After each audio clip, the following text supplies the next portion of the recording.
नमस्कार।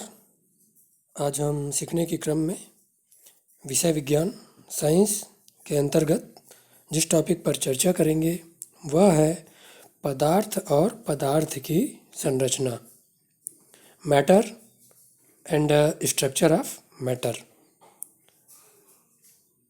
इस टॉपिक के अंतर्गत जितने भी इस टॉपिक के इम्पोर्टेंट पॉइंट हैं उसे इस वीडियो में आप शुरू से आखिरी तक ध्यान से देखने पर बड़े ही अच्छे तरीके से समझ सकते हैं।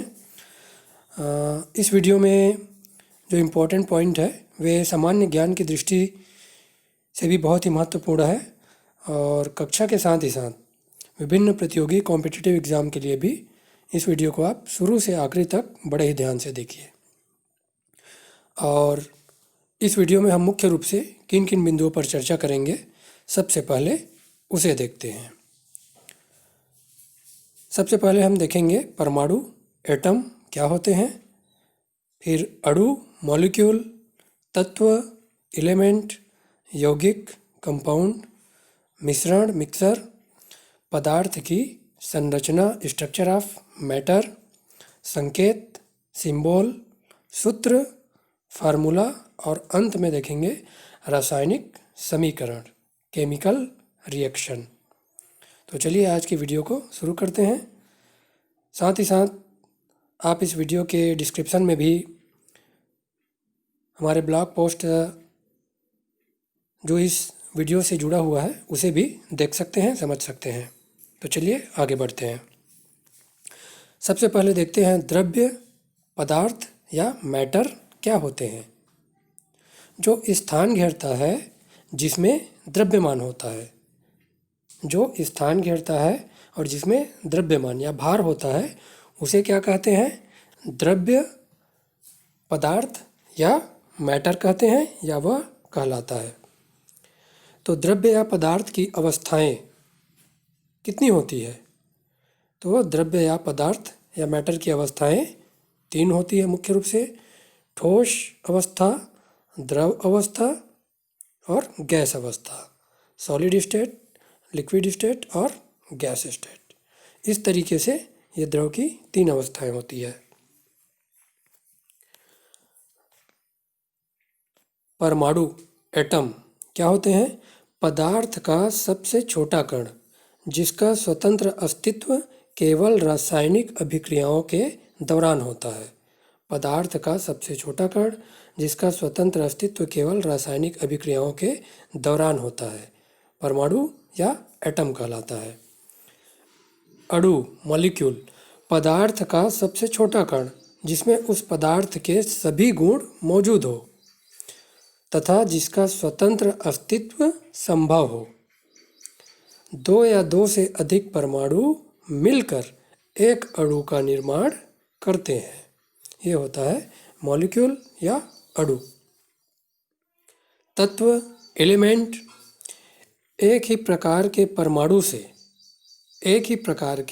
परमाणु से मिलकर बना पदार्थ तत्व कहलाता है या जिसमें एक ही अवयव पाया जाता है तत्व कहलाते हैं या एलिमेंट कहलाते हैं। जैसे सोना, चांदी, ऑक्सीजन, हाइड्रोजन, ये एक ही प्रकार के परमाणु से मिलकर बने होते हैं, अतः ये तत्व या एलिमेंट है। अगला है यौगिक या कंपाउंड। 2 या 2 से अधिक तत्वों को एक निश्चित अनुपात में मिलाने से क्या बनता है, यौगिक बनता है। 2 या 2 से अधिक तत्वों को एक निश्चित अनुपात में मिलाने पर यौगिक बनता है या कंपाउंड बनता है।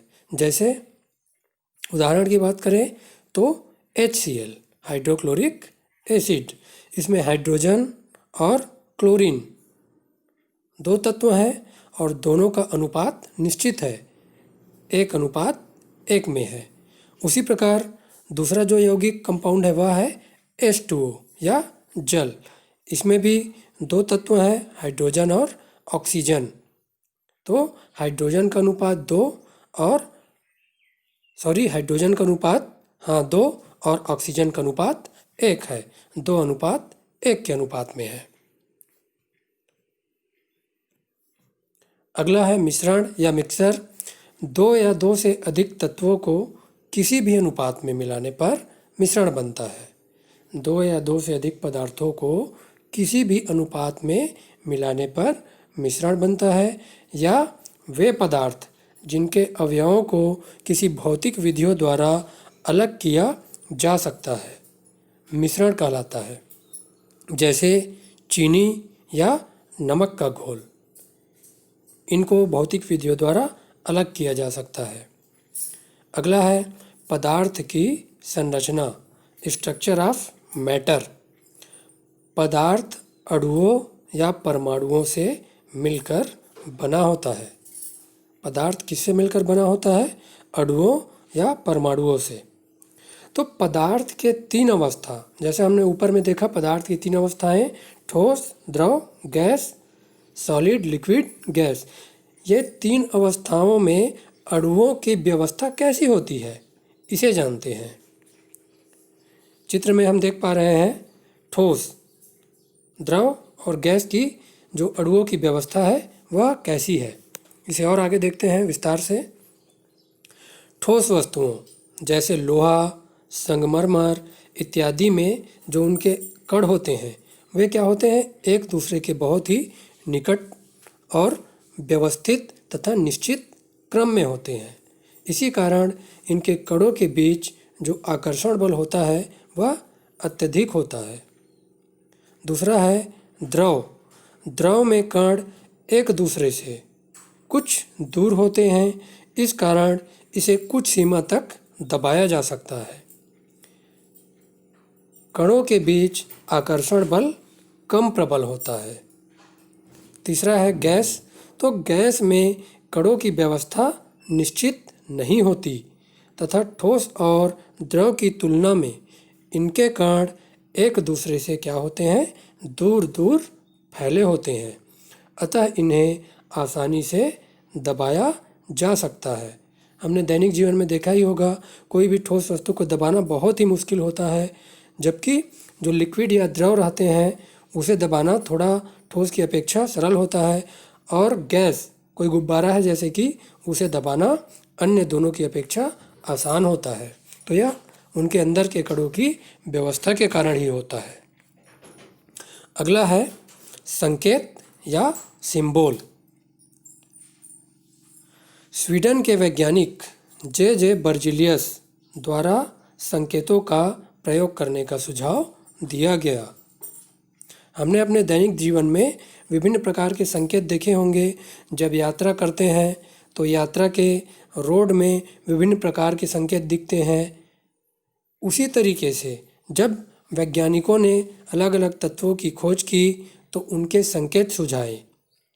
तो इसी के बारे में हम इसमें जानेंगे। तो स्वीडन के वैज्ञानिक जे बर्जीलियस द्वारा संकेतों का प्रयोग करने का सुझाव दिया गया। तत्वों के अंग्रेजी नाम का प्रथम अक्षर उस तत्व का प्रतीक कहा जाए। तत्वों के अंग्रेजी नाम का प्रथम अक्षर उस तत्व का प्रतीक कहा जाए। जैसे ऑक्सीजन, तो ऑक्सीजन का संकेत क्या कहा जाए? ओ। नाइट्रोजन, तो नाइट्रोजन एन से शुरू होता है तो इसका संकेत एन।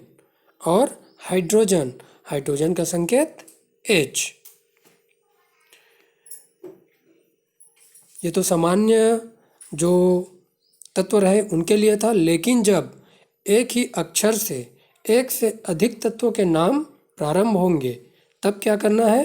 तब उसके प्रतीक दर्शाने हेतु पहले अक्षर के जो समीप एक और अक्षर को जोड़कर उसका प्रतीक निर्धारित किया जाए। जैसे आगे इसे देखते हैं।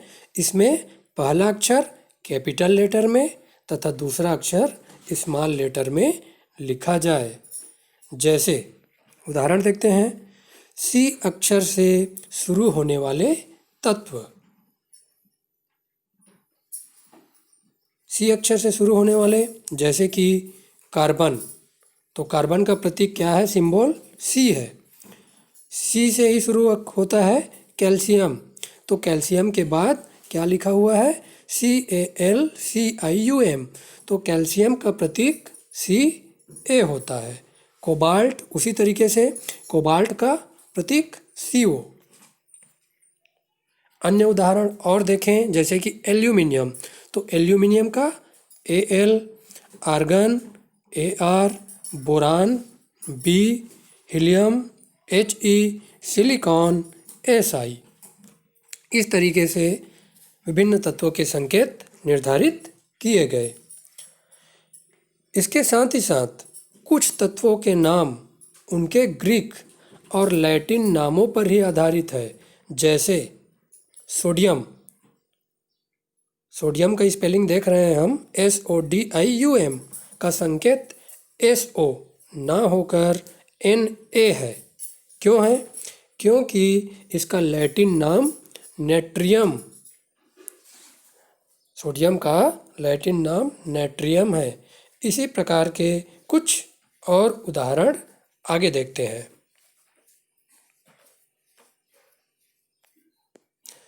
कीमियागिरों के द्वारा भी विभिन्न संकेत दिए गए, ये संकेत हम चित्र में देख पा रहे हैं। जैसे प्रारंभ में हाइड्रोजन का संकेत डाल्टन के द्वारा इस तरीके से बताया गया, और विभिन्न कार्बन, ऑक्सीजन, चांदी, सीसा, सोना के संकेत जो हम चित्र में देख पा रहे हैं उस तरीके से बताया गया। आगे देखते हैं तत्व, उनके लैटिन नाम और संकेत। जैसे कि पोटेशियम, तो पोटेशियम का लैटिन नाम क्या होता है? कैलियम। तो कैलियम का उसी के लैटिन नाम के आधार पर ही उसका संकेत के लिखते हैं। तत्व है अगला सिल्वर, लैटिन नाम अर्जेंटम, संकेत Ag। आयरन या लोहा तत्व का लैटिन नाम फेरम, Fe। कॉपर, तांबा, इसका लैटिन नाम क्यूप्रम, तो इसका संकेत Cu लिखते हैं। टीन, टीन का लैटिन नाम स्टेनम, इसीलिए इसका संकेत लैटिन नाम के आधार पर Sn। गोल्ड, सोना, लैटिन नाम ऑरम, Au संकेत। लेड, सीसा, लैटिन नाम प्लम्बम, Pb। एंटीमनी, लैटिन नाम स्टीबियम, Sb। मरकरी, पारा, लैटिन नाम ग्रेयम, लैटिन नाम Hg। इस तरीके से इनका लैटिन नाम के आधार पर इनका संकेत बनाया गया। अगला है सूत्र या फार्मूला। संकेत के द्वारा हमें किसी तत्व के एक परमाणु की, जबकि सूत्र के द्वारा किसी तत्व अथवा यौगिक के एक अणु में उपस्थित परमाणुओं की संख्या की जानकारी मिलती है।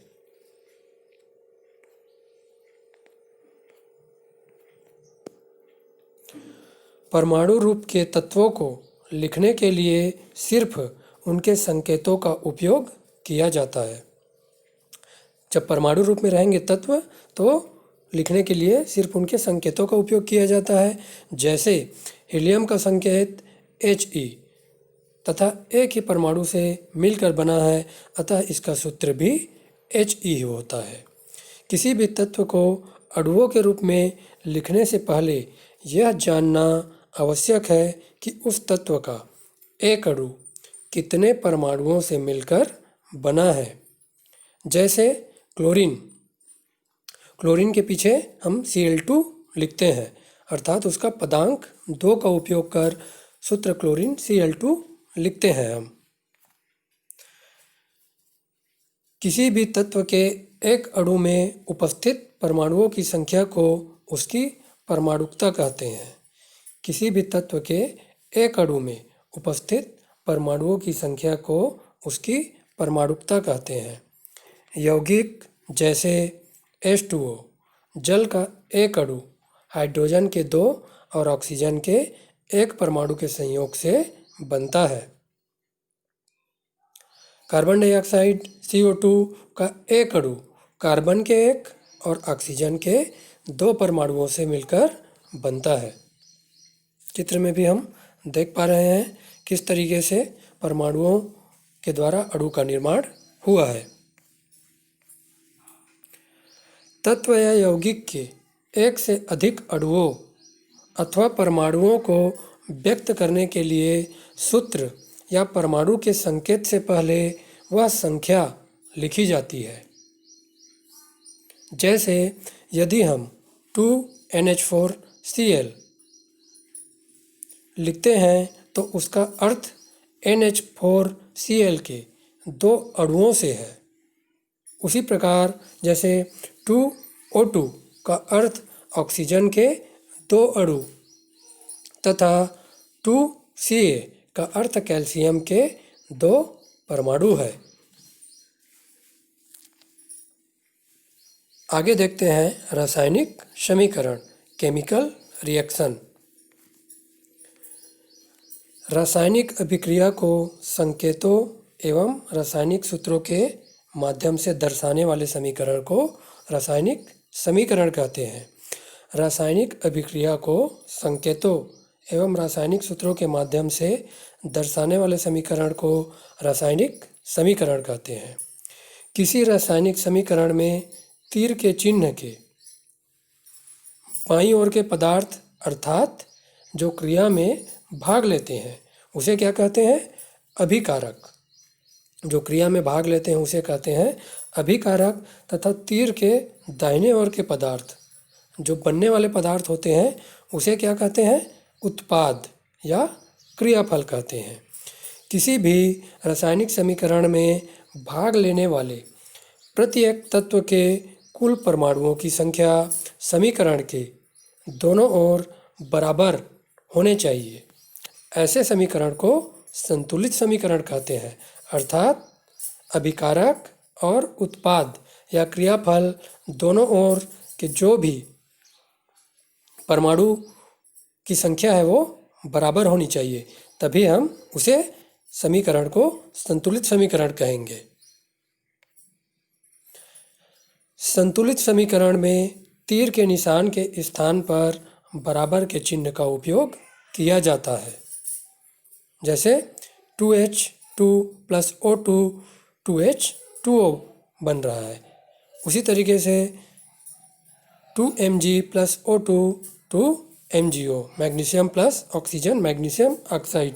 उसी तरीके से हाइड्रोजन और ऑक्सीजन मिलकर जल का निर्माण कर रहे हैं और ये समीकरण संतुलित समीकरण है।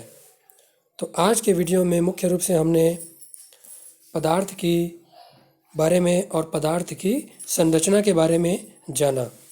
आगे भी ऐसे ही एजुकेशनल वीडियो देखने के लिए आप सभी हमारे साथ जुड़े रहिए। हमारे YouTube चैनल और हमारे ब्लॉग के द्वारा भी आप ऐसे ही एजुकेशनल वीडियो लगातार देख सकते हैं और ब्लॉग पोस्ट के द्वारा आप इसी तरीके से एजुकेशनल सामग्री देख सकते हैं। तो आप सभी का बहुत बहुत धन्यवाद।